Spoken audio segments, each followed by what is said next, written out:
ಕೆರೂರು ಪಟ್ಟಣದ ಆದಿಶಕ್ತಿ ಶ್ರೀ ಬನಶಂಕರಿ ದೇವಿಯ ಪೂಜೆ, ಆರಾಧನೆ, ಭಕ್ತಿಯ ಪರಾಕಾಷ್ಠೆಯನ್ನು ತಲುಪಿತು.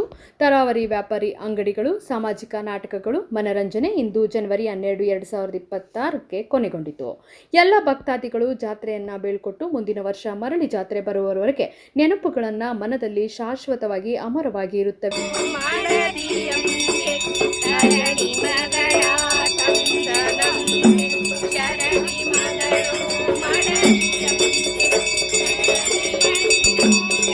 ದೇವಸ್ಥಾನದ ವಿಧಿವಿಧಾನಗಳಿಂದ ಆರಂಭವಾದ ಜಾತ್ರಾ ಮಹೋತ್ಸವ, ನಾಟಕಗಳು, ದೊಡ್ಡ ತೊಟ್ಟಿಲು, ಅಡಿಕೆಗಳ ಅಂಗಡಿಗಳು, ಬಗೆಬಗೆಯ ತಿಂಡಿ ಮತ್ತು ಕೌಟುಂಬಿಕ ಸಂಬಂಧಗಳನ್ನು ಬೆಸೆಯುವಂತಹ ಅನೇಕ ಚಟುವಟಿಕೆಗಳಿಗೆ ಇಂದು ಶ್ರೀ ಬನಶಂಕರಿ ದೇವಿ ಜಾತ್ರಾ ಮಹೋತ್ಸವ ಇಂದು ಅಂತ್ಯವಾಗುತ್ತದೆ.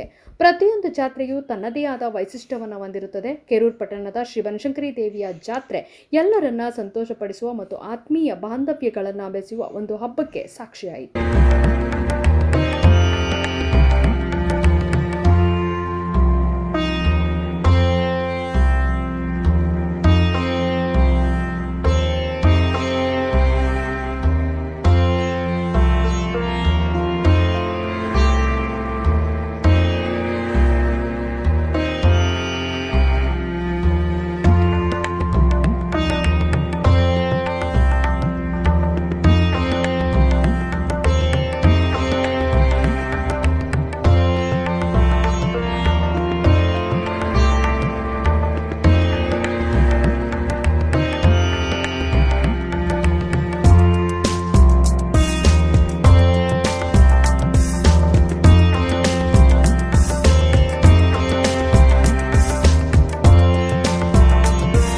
ಅಬುಕ್ಕರ್ ಎಡಳ್ಳಿ, ಭೀಮಾದ ನ್ಯೂಸ್, ಕೆರೂರು.